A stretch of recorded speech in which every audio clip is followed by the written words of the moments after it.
Irreverent, entertaining, cool. You're listening to LA Talk Radio.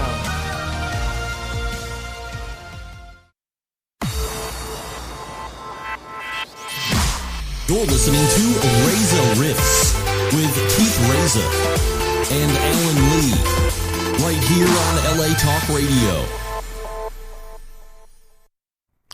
Excellent. Welcome to the show, guys. Keith Reza with the one and only Alan Lee, here forever, and maybe longer. All right, man.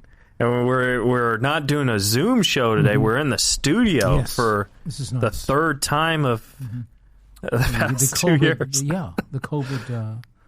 These are the COVID shows. These are the COVID shows. Go down in history like that. A footnote. And with us in studio is a huge guest. You've seen him on Seinfeld, House, and a Jamie Kennedy movie called Cupid. Yes. The great Jerry Hauck. Did I say it right? Yes, Hauck. Hauck. You're close. All right. It is great to be here. Hi, guys. Hi. How are you? How are you? So Jerry was going to do this a couple months ago, and then the wife had the Vegas thing. Yes. And then something happened with me, and then Alan couldn't do it, and now we finally did it. There you go. Yeah, unfortunately, we got Alan back. I was hoping for another wave of COVID, but no, he's here. Oh yeah, I know. I'm sorry about that. No, you're the best. I love this appreciate guy. that.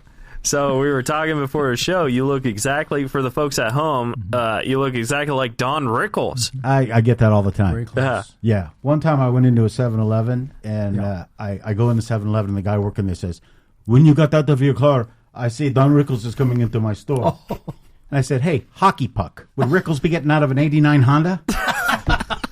That's good. So he still thought it was me. That's good. Do you have any impressions of Dwight Eisenhower? Yeah, no, I was shocked.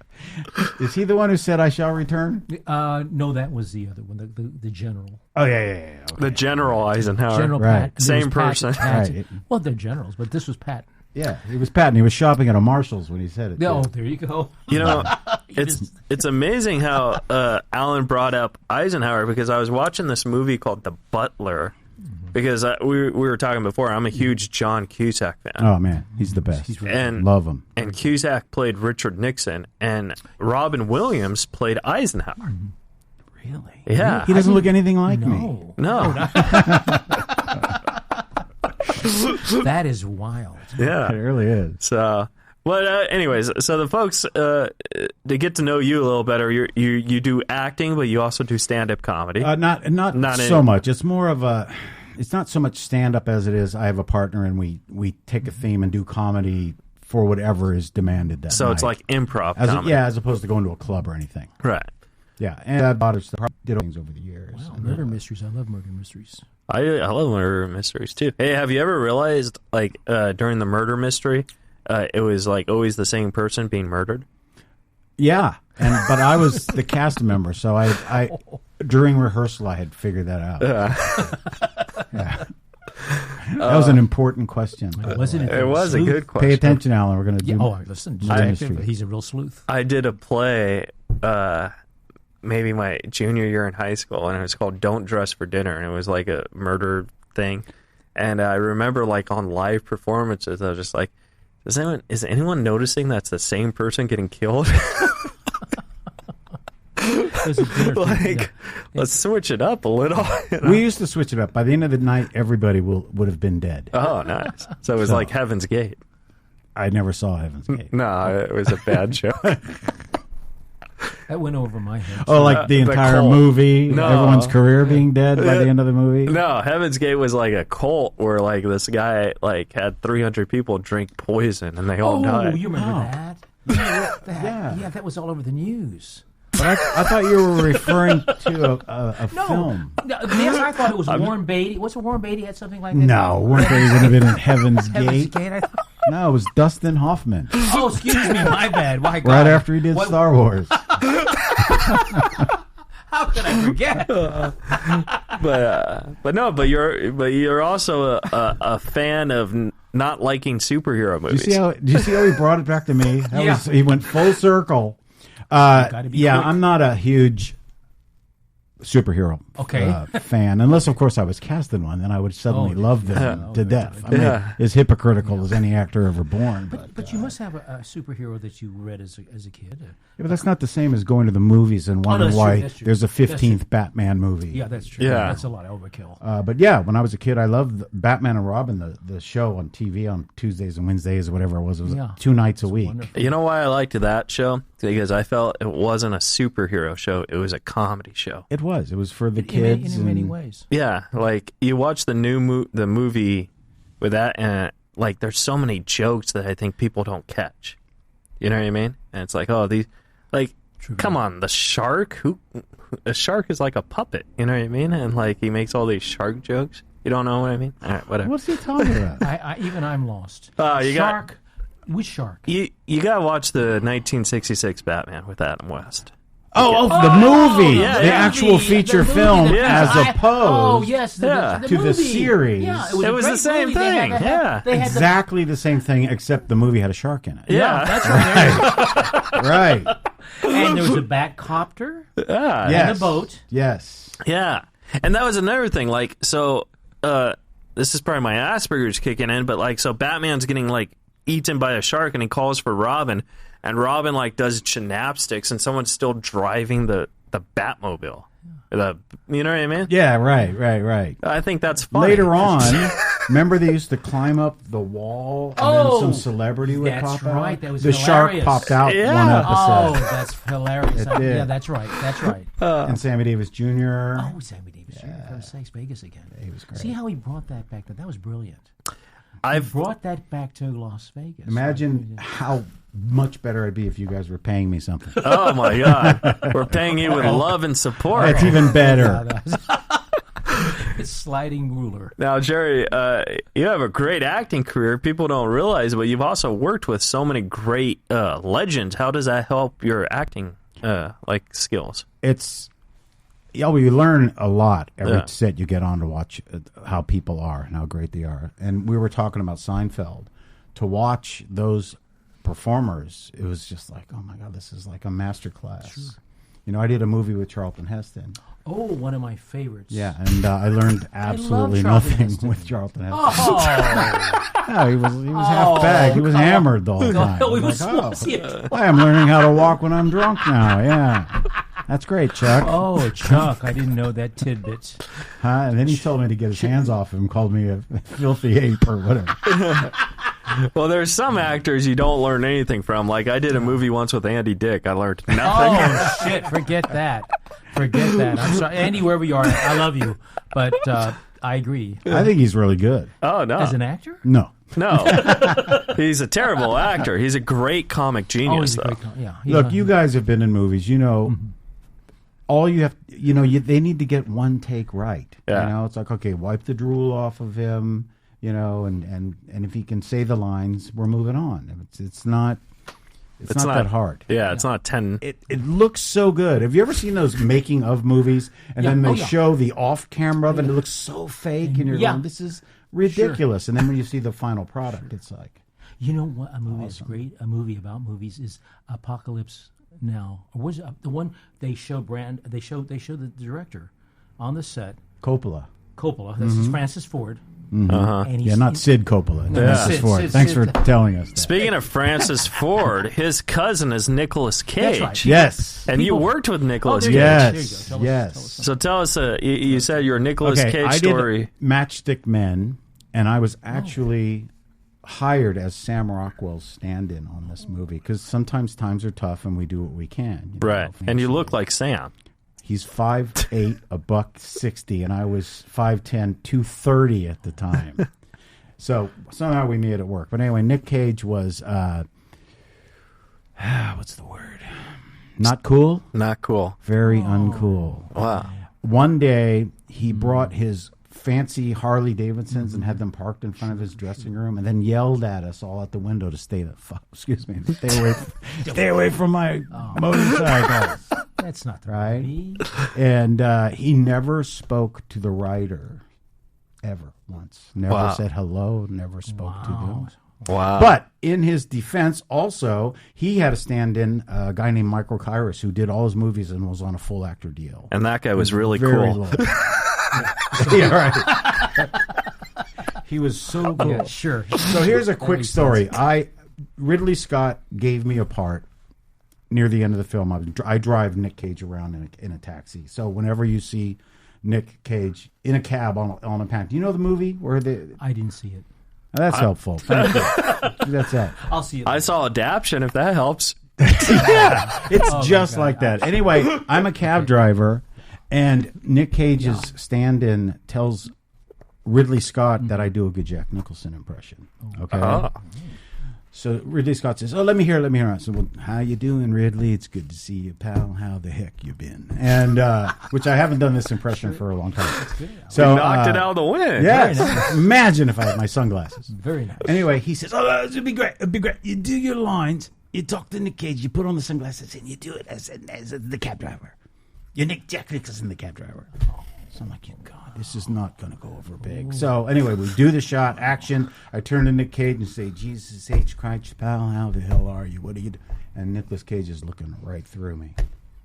Like, Wow. this is really stressful, intense. And he says, "Let me out of the cab." That was basically what he said.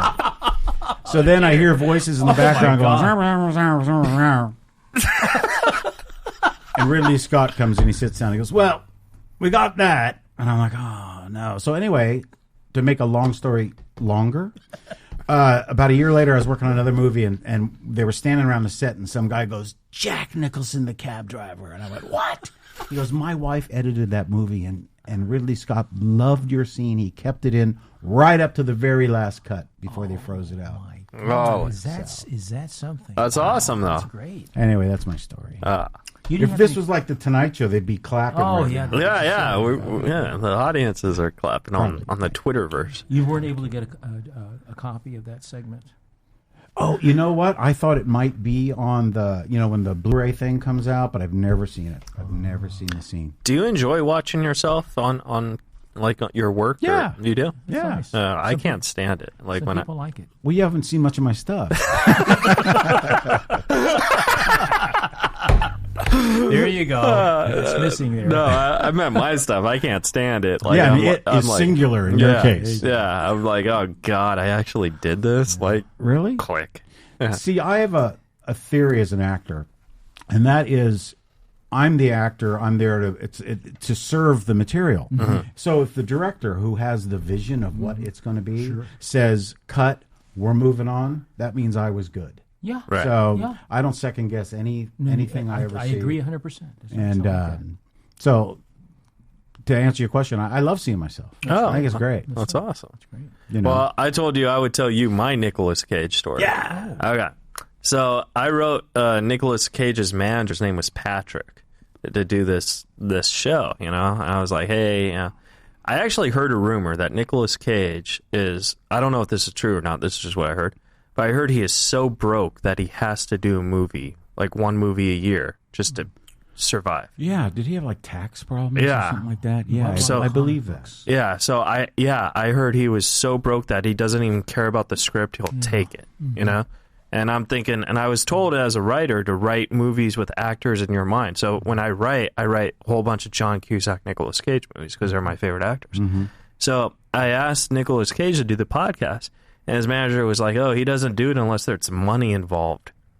And I was like, "Oh, there's no money involved."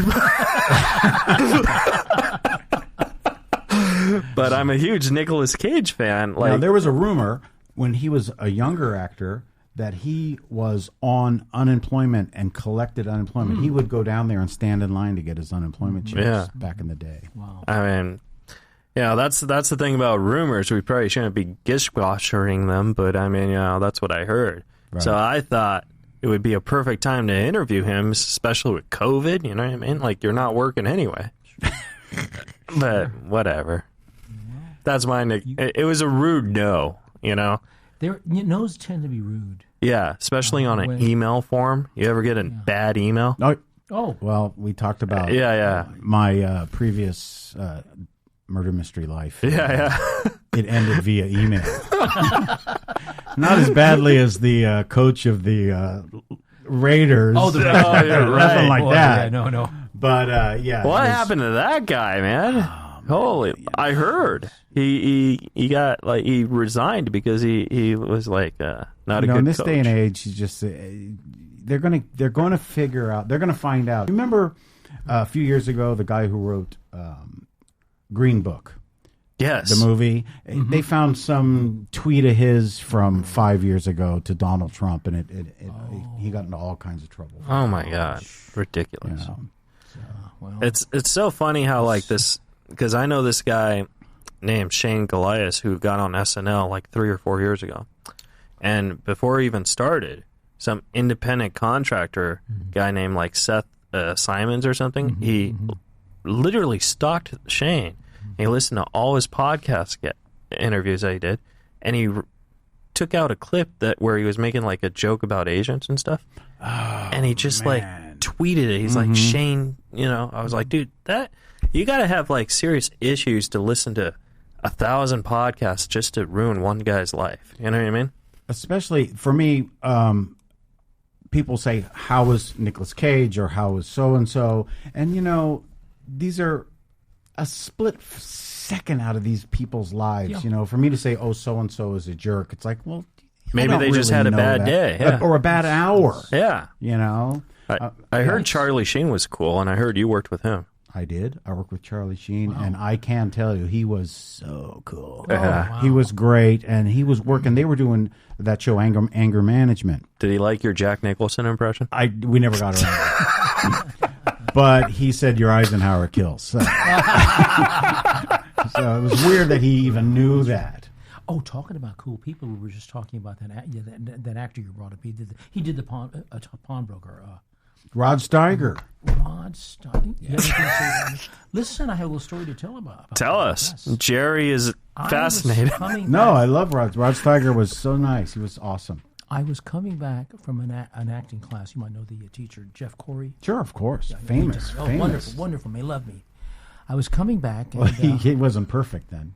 No, he wasn't. Come to think of it, he wasn't. I could say some horrible things, but we said not to do that. And so,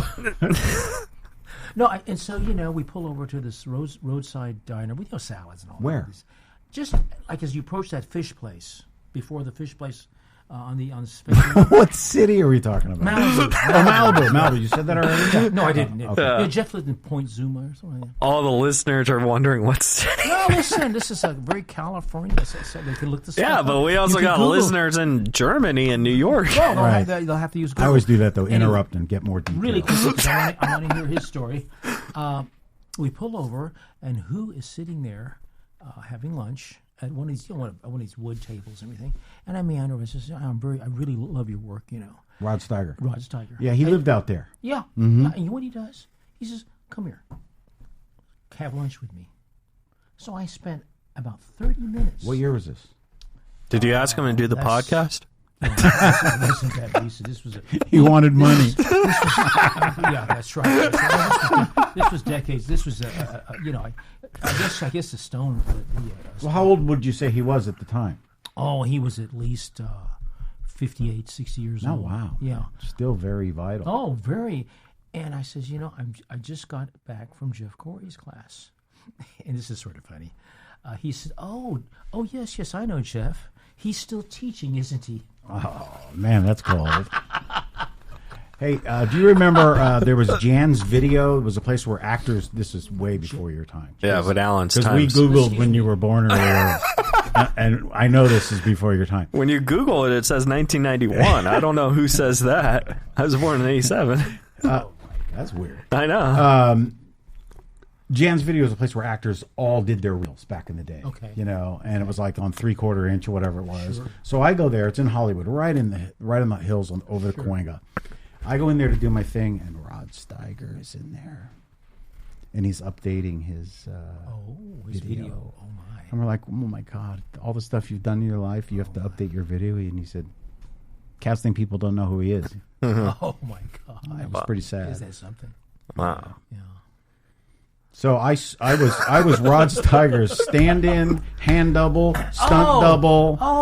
Everything that you didn't show his face was me, and it was his last movie called A Month of Sundays. Yeah, and the crew was absolutely petrified of this guy, man. They would just He's a teddy bear. He was. So yeah, I for some reason I went up and talked to him and asked him. I told him I thought he'd make a really good Godfather. Were you ever up for that role? Yeah. And he told me this long story, man. I was like, oh my God, this is so cool. So he was really nice. You ever notice when you talk to people, like, and you ask them, like, were you ever up for whatever role and stuff, that they might have been, but they always, like, say yes, and then they come up with, like, a 10-hour excuse why they didn't get it? Yeah. You know what I mean? It's like Leonardo DiCaprio in Once Upon a Time in Hollywood talking about the Steve McQueen role in Great Escape. That's right. He's like, I didn't get it because the shooting was on Friday, and I was shoe shopping on Thursday. And you're like, what does this have to do with anything? Right. Well, I got a whole reason why I didn't get a whole bunch of stuff. That's for sure. Yeah. What's the biggest part you went out for that you thought it was in your pocket, but then it slipped away? There was a big guest star judge on The Practice. Mm-hmm. Remember The Practice, the series called The Practice? Yeah. It ran for a long time. So there was this big part, a really cool judge role. And I had a call back and was put on a veil, and they said it really looked good. And I'm like, man, this is awesome. This is going to be huge. And then they called me and said, Ed Asner's doing it. Oh, my God. The great Ed Asner. Yes. Wow. Yeah. And he did. Yeah. He played the role, and I ended up getting... He just died, too, a couple weeks ago, right? Yeah. He was a real actor's person. He was a real supporter. Union yeah, totally union. I know Ed because, like, I've never met him. I met his son. Because his son has autism, and his son was in my autism support group. Really? Yeah, his name's Matt. So, like, I asked Matt if Ed could do the podcast, and he just, like, left me on red. You know how, like, phone messages are red, and you're like, Really? Yeah, so it was like, yeah. But I always figure you got to ask, you know what I mean? Never hurts. Yeah. What are they going to say? No, that's it. That's it. You know, somebody will surprise you and say yes. Like Jerry Hauck. Yeah, but I wanted to say no. Sometimes they say hell no. I think Amy made you say yes. Oh my God! We'll say hi to Amy, by the way. Hi, Amy. Hi, Amy. Amy Brick, man. Amy Brick, we love her. Yeah, she's a big supporter of Keith Reza. Nice. You know, she posted a clip of. Oh, sorry, not to change the subject. She posted a clip from Once Upon a Time in Hollywood, which I just mentioned before, and one of her friends, you may know the guy, was playing one of the uniform cops at the last scene. Wow! Right, but she just mentioned the movie, and he jumped on there and said, "Oh, I thought that the actor who played the officer number 2 at the end was really great." Ha ha ha! And I'm like, dude, don't make fun of your role. Right. I mean, there are 250,000 guys who would kill to not only have that job, but to have that credit. Sure. That's for the rest of your life. I says you should wear that badge like a badge of honor, man. Do you think he was actually making fun of it or making a joke? He was making a joke, but also pointing out the fact that his role was very small. Oh, okay. Right? So for me, it's like, hey, man, I would kill to have any kind of part in that movie. But you shouldn't make light of your... Although I've had some parts where I'm like, this is the stupidest thing. Yeah. We all have. You know, I did a part on Third Rock from the Sun where... Holy Lord. And I'm like, I'm in it so briefly that it's almost a blur. You know? And for me, it's like, well, I'm not wearing that as a badge of honor. You know, my uncle is on this show called Rules of Engagement, and they always needed like extras and stuff. I don't like to say I was in it because I wasn't really. Like, if you look at the camera, you'll never see me. But I was in the diner. Yeah. Well, technically, that's okay. Yeah, but like... But did you enjoy looking at yourself? No, because you can't find me. You were critical of your I'm just like in the diner, be like, oh my God, Pat and Spade are talking. I want to be in that table. You know what I mean? Now, were they serving food at all? Because food and TV shows is... I heard that's like the devil. Awesome. Yeah. It's awesome. Oh, I thought movies, it's good. TV. Well, no, I'm not talking about what they serve you. I'm talking about you're filming it and you're supposed to be eating I'm while sorry. you're I saying thought all you the were craft lines. services. Oh no, craft service. Are you kidding me? It's always Craft service. Look at me, 210 pounds, man. By the end of a shoot, people think I work for craft services. You know, they're I heard food is a terrible prop because awful. Yeah. Awful. So I had to eat for a Hampton Inn's commercial. I ate about 700 donuts. holy Lord. It was like take a bite and smile in the camera and then spit it out into a box. Now give him one with the sprinkles now. Oh, you gotta be kidding me. Larry Hankin told me when he did Home Alone, he was eating a donut, and they just gave it to him because like he got cast like last second or whatever. So he's eating it, and the donut literally like did some magical weird thing, and they're like they did it 100 times, and they kept that one, and he doesn't know why. Yeah, but you know Larry Hankin, what food he's famous for? What? Raisins, man. Seinfeld. Holy Lord! Yeah. Oh, yeah. Remember they accused him of stealing the raisins when he's auditioning for the role of Kramer? Yeah. Yeah. And is he also the guy that was in Escape from Alcatraz? He was in this? Yeah. Oh, man. I would say that's Great what he was. actor Yeah. he is. Yeah, he was fun. He was fun to talk to and get in his head. He had a great Nicolas Cage story too. Oh. I'm just kidding. Oh man, I was believe we're so gullible. Yes, well, see, as actors, I was trying to that's make you part of guys the feel craft. good. That's a dangerous thing of being an actor. You must open yourself to any falsehood Yeah. and react to it. See, you caught us. I'm not going to do that. I never do that. I do. Jerry, I'm so much trouble. Jerry, have you ever went on an audition where you want the job, but like this character is just like it's either so bad or it's so against your morals that you can't do it. Yes. Yeah. Yeah. They wanted me to do a TMZ promo. Uh-huh. I've been on TMZ. Role of a scientist, and I was not a fan at the time of TMZ, and I said, no, I'm not doing this. Yeah. Do what? I'm sorry. A promo for TMZ's. promo, okay. Sure. What are they? TV show? Yeah. No, it's like a of paparazzi Yeah. thing. Yeah. But they had some kind. Whatever it was of TMZ, they were promoting, Sure. and they were doing a 30-second TV promo of TMZ, and I said, nah, I'll pass. Yeah. Of course, today I'd say yes. TMZ is like a huge credit nowadays. Like I do stand up, and a lot of like when they bring up the next comic, they'll be like, "All right, you seen him on TMZ." Yeah, right. Yeah, I used to do a joke where I was yeah, you've seen me on To Catch a Predator, you know. You don't know To Catch a Predator? No, what's that That's show? the show where they would catch guys going to girls to try to my have sex God. with them. Oh, my then he'd God. walk in. The guy from NBC would come in on the kitchen table and say, "So, Oh, my how God. are you?" And they're like with the condoms, and they would put fake girls into a fake house, Right. where Oh, these my guys would come to God. be with underage girls to catch a predator. It was a huge hit. Oh. My. You never heard of it? No, I have. I'm just playing with Oh you. man! I haven't heard of it. You know when he said that? This is how naive I must sound. I thought you were talking about the Predator films. Oh my God. How did you ever become his sidekick? Huh? Catch a Predator. I said, How many episodes did you do before they actually put a microphone in front of you? It was a fake mic. It was a At least Mr. two- Mic. I think it's at least two. Yeah, At least No, two. you're awesome. Anyway, that was the running gag. yeah. Oh yeah, Wow. I did 2 That's episodes of funny. To Catch a Look Predator, that up. Oh Lord. and the 15-minute explanation really helped me a lot because that always helps. I really appreciate it. Yeah, no worries, man. That's what I'm here for. There you go. Now, That's why I had to dump all over you. You know, I had to refocus. He's clever. yeah, he is very. I like Now, this. Jerry, I have a question for you. Yeah. Now, is it easier being like? I mean, this isn't technically an interview, but I kind of think it's just us like shooting the shit. So far, You know what I mean? yeah. Like, is it easier just interviewing, like, you being interviewed by, like, guys or girls that you know and, like, can relate to? Or is it easier to be by a journalist who's actually writing it down, taking everything you say? You know what I mean? Yeah, I like this much better. There you go. I was interviewed by the Japanese press for a movie called Solar Crisis, which was with Charlton Heston back in the day. Uh-huh.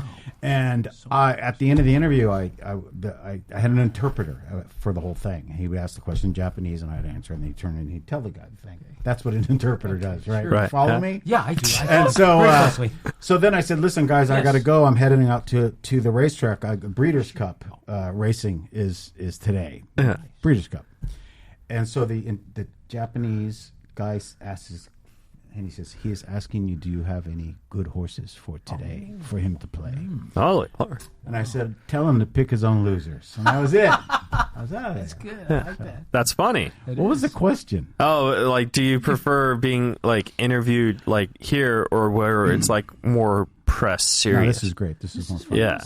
He's saying he loves it. Yeah, but he just asked me what the question was, so I just No, I repeated. love this. This is Well, great. thank you. That's really And I haven't been interviewed that many times, Yeah.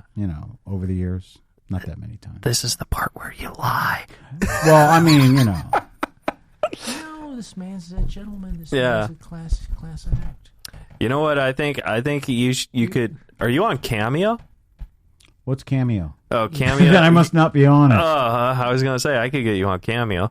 It's where folks will pay a celebrity to give a shout out, right? Yeah. I have a couple of friends who Yeah. do that. I won't say their names. Nicolas Cage. Right? That's one of them.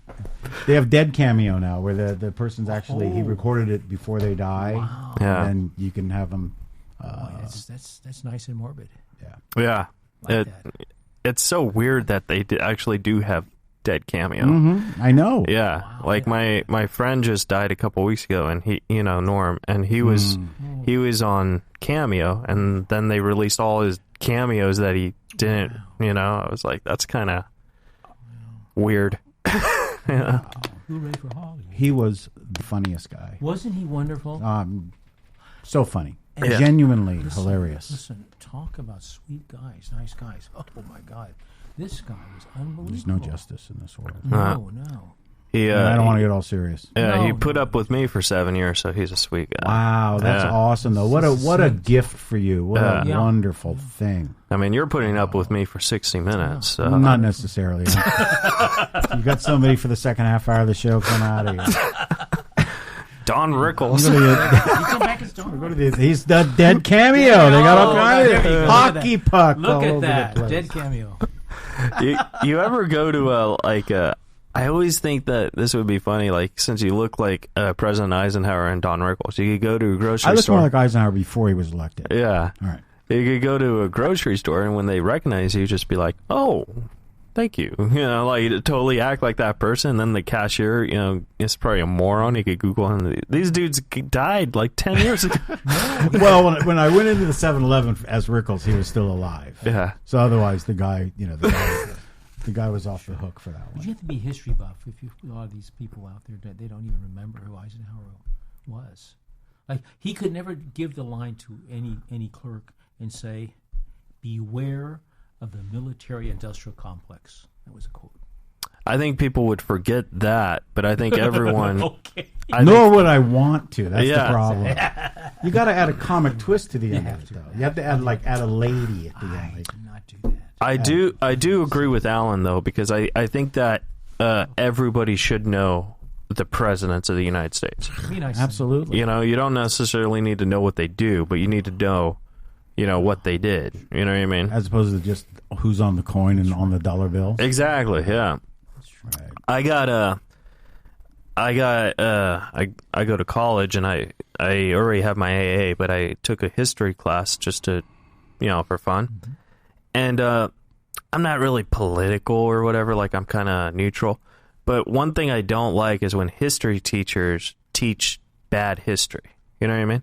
So this teacher was saying how Trump was the worst president U.S. history ever had. And regardless your views on Trump or not, the fact is he wasn't. The worst president was the 9th president, William Henry Harrison, because he was only president for 30 days. Right. He accomplished nothing but pneumonia. Right. So, That's something. and then I was like, oh, and I'll Is give that you... what killed him? Yeah. Oh, yeah. And then there was also like these theories that he got assassinated because he was so bad. You know what I mean? With pneumonia? Yeah, they said that they poisoned his tea or whatever. Like, this is a theory. This has never been proven, but he did die of pneumonia. And then Zachary Tay Tyler was the 12th president, and he died 2 years in pneumonia. Huh. You know, and Coincidence? yeah, I think not. exactly. This would be a great murder mystery. I know. So The presidential murder mystery. People come to the dinner in the Oval Office. Yes. yeah, That would be wild. and then John Wilkes Booth just pops out and be like, "It wasn't me." Right. And John Cusack, too. Anybody, Yeah. a bunch of Johns. Yeah, a bunch of Johns. But no, so like that's what I don't like. And I remember this. I called her out in front of the class, and the history teacher like kicked me out of the class. That's what you get. This Yeah. was your college professor? Yeah, That's a really smart thing to do. I think. yeah. Wait, what? Well, did you get credit for being in the class? No, because they told me not to come back. God, they really kicked you out. Yeah, and I was like, look, listen, if you can't handle a guy with Asperger's and no filter, you shouldn't be a history teacher. That's what I It's said. amazing, and at those prices. I know. And what year was that? This was 2018. Look it up, buddy. No, this is 2018. Oh, Yeah. that was just like so recent. Yeah, this was the year before COVID. So, Right. 2018. Right. Yeah. Wow. Whatever. Okay, let's talk about me more. Yeah, let's talk about Jerry. Good idea. So Jerry, what's going on? Like, how is it now? Are you starting to get auditions right Yes. now? Yeah. Yes. I was up for a part that I didn't get for a new series called Swamp Flower, starring Patricia Arquette, produced, and I don't know if he's in it, Ben Stiller. It was a Holy really- Lord! Yeah, it was a really cool scene, and they called me. They sent me the email. Did you meet Ben I was Stiller? on a veil. They wanted to check my vaccination. No, I was Oh, auditioned via TV. Oh, right. You know, you send in the film. Nobody meets anybody anymore. Like Zoom. Yeah. We've been doing Zoom. Well, Zoom now is for commercials mostly. Oh, really? And when you get an audition for a TV show, you actually make a physical tape and submit it to the casting person. That's new to It's me. been going on. It is 95% of all auditions are done that way now. nice. That saves you traffic. Well, it does, but then there's the But then it's kind of like the whole, like you we gotta were talking guess, about. Yeah. like what do they want? There's no direction, no instruction. You got to kind of just wing it and hope that you're doing what they want. And Unless it's a show you watch and you watch the other stuff. thing is this, and you're a comedian, you would and you're very funny too, by the way. I appreciate that. Alan. Yes, sir. So the other thing is walking into a room, man. You know, if you walk into a room full of people where there's the casting people, the director, whoever, writers, and you could win them over. You know, your personality. They want to work with somebody that they want to work with. That's hey, this is a fun guy. Yeah, this guy's good. He's not a very good actor, but let's hire him. So there's that aspect of it that's gone. The you can get the job even before you get to the material. Yeah. Or you used to be able to quite often. I have one of my very first auditions. This was when I was 16 or 17. It's for a Gatorade commercial. It was going to be like huge because Gatorade was making all these commercials. Absolutely. And I remember I went in and I didn't know, like I just thought it was a Gatorade commercial. I didn't think, hey, it would be a sports commercial, dumb me. So I go in and there's all these, black people and, they're auditioning and stuff and they're like, they're like, they're buff and stuff and it's for a football team. I was like, oh my God, I'm totally not going to get this, right? So then they review every single actor and they're like, what sport did you play? Oh, I'm Ronald James. I was the right tackle, tailback, and then it comes to me. I'm just looking, I'm not in place, I'm like, I was the kicker. Oh, good move.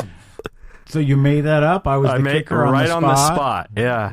Never kicked a football in my life. Still, Yeah. pretty good move. And you were at the end of the line where you had the time to think of it by the time it got to you, kind of thing? Yeah. And I Because was, if you would have been first, you'd have been screwed. like I'm a quarterback. Give me a break. You know what I mean? Well, Adam Sandler in the remake of The Longest Yard. Give me a break. He's the water boy. But I remember, like, when I said that, everyone just, like, on the side of me just looked at me like... I was like, I'm not going to get this gig. But So you didn't get it? No. But I was just explaining a bad audition. You got Had a bad million of audition? them. No. I've had a million bad auditions. Yeah. I've had auditions, and the hardest things are the one-liners, Oh. because you have to, from out of nowhere, You have to have the line and have the creativity Sure. and the location I and gotcha. nail it, and it's gotcha. brutal. I'm not a one-line person. So I had an audition once where I just couldn't say the line over and over again. Really? I just couldn't get it out until finally I just gave up and walked out. Now, what's it like playing someone who can't talk? Because I know you did something. I played Dave Foley's father on Hot in Cleveland. Yeah. Wow. And he was a deaf mute. Yeah. Well, it was comedy though, so we're doing, I'm basically doing a silent Jerry Lewis or Three Stooges. We're just Three Stooges. we were doing funny signing. Sure. Yeah. Sure. It was like our own language. But how was that, like, getting into that character? Fantastic. You don't have to learn any lines. That's I mean, the I best love part. having, what I do on a set, I love to do is when I'm wrapped and I'm done, walk up to an actor who's just going to shoot his stuff and go, I'm done. You're not. Try not to screw it up. Oh. There's only 800 people here. Just 800. Have you ever gone up to an actor, like, after you're done, like, say, for example, say we did a sitcom, Okay. right? And hypothetically, right, I'm the star, you're the trusty sidekick, Alan's the guest star, right? Mm-hmm. And maybe has this ever happened to you, and you do, but, like, so you go up to Alan and you say, hey, we thought you were really great, but don't talk to Keith. He didn't think you were that great. Don't even make eye contact Yeah. with him. He's like Prince. Oh, boy. That's, He's like, he didn't like your Jack Nicholson impression. that's hurtful. But I find that most actors, 99.9% of them, are the nicest people and very approachable and very I agree. down to earth. I agree. And, they're doing something, what a gift, to be able to To just express. just play and make all kinds of money and be famous. And you should start your own podcast, why? because I think it'd be interesting. Like, you could interview Charlie Sheen, right? Oh, yeah. He's going to come like Nick Cage was going to come here. Yeah, right. I would be here in a heartbeat. I'll be like, hey guys. So what advice would you give? Because I would say you're a character actor. Definitely. Right? Totally character actor. When I grew up in San Francisco Bay Area and did a lot of theater in the Bay Area, and always knew that I was a character guy, and I'd probably always, be playing those kind of That's a parts. great thing. Walter Brennan. And I find the character actors are always the best part of whatever project it was. Like, we were talking about Mike Starr, I think he's the best character actor. Kurt Fuller, all these guys, I think that they're the best piece of the piece. Right. And I think a lot of people don't see that. And you can go back in time to the movies of the 40s, 50s, whatever, and all the fantastic character amazing. actors back there that were just the greatest. And you Elijah watch Cook something. Jr. Huh? Elijah Cook Oh, Jr. yeah, Was he wonderful? absolutely. Amazing. Elijah Cook Jr., Bogey took his overcoat down and took his guns out from him in Maltese Falcon. Maltese Falcon. Yeah. You know who else was a good character actor? Was Dwight D. Eisenhower. Yeah, he was great. He played. He even played president. He was originally the first Tootsie. He was going to play Tootsie, but they gave it to Rod Steiger. So Well, I guess my question is, what advice would you give actors who, because I think every actor's dream is to get that big part, and I think that they have to settle sometimes on that small part. Like you said, the guy who was making the Facebook joke. Like, right. What advice would you say on that? Because it is a blessing to get any part. it is. If you get cast nowadays, there were probably 300 people who submitted themselves for the part. Then the casting director might have pulled out 20, auditioned 10, And look at those odds. and looked at 5, and they cast 1. Right. So it's really difficult nowadays, more than ever before, to get work, and there's less of it. So the thing to do for me is, if you're an actor, you don't forget those numbers. Forget the fact that it's stacked against you. It's always been stacked against you. I watched a movie the other day called Stage Door, 1937. It was about all these starving actors living in a house and actresses. I've seen it. Yeah, so okay, that was 80 years ago. Yeah. So it's an always ongoing Oh, problem please. where the supply just doesn't meet the demand. And so advice to an actor is, if you got to act, just act. Do plays. Learn how to act first. Mm-hmm. Don't think I want to be a star. Learn how to act. You took classes with the great Jeff Corey. And Still Adler. and Stella Adler. See, I mean, you know, that you have to do those things. I took classes with Jake Weber. Yeah, I don't know where you get your acting coaches. You have to do something about Oh, Andy Dick referred him to Jake. it. But That's quite a referral. well, Jake, I think, is a great actor. But I don't even know who that is. Who is that? That's what we're joking he was the husband on Medium with Oh yeah, well, yeah. he's really good. Yeah, he was great. Absolutely. But I guess what was I going to say? But I guess like, do you think like people need to have trained to be an actor? Or do you Yes. think I okay? do. Yes. Yeah. I do. Definitely. Well, wait, Because- 5-minute warning, guys. Okay. The reason is you're on a set, and you need to do the job. Now, when I do an audition, I do it as if I'm hired. I go there like they could shoot me. They could shoot this. Excellent. Because there's so much money involved, and they're on such a tight schedule that they need to know that. And it's like a grocery list. You're one of the groceries, Right. And they want to check that off as quickly as possible to move on to the next thing. That's so you right. have to know what you're doing. Well, Jerry, if I ever get like a Nicolas Cage, John Cusack stardom, you could always be my cab driver, buddy. I listen, and I won't even ask for money. Yeah, dude, I would pay Kinda you. guy I I would am. pay you So sweet. handsomely. I would be like, you know what, you did Razor Riffs. You get See? money. Yeah. Oh, I could use the money, Yeah. I'm gonna get you on Cameo.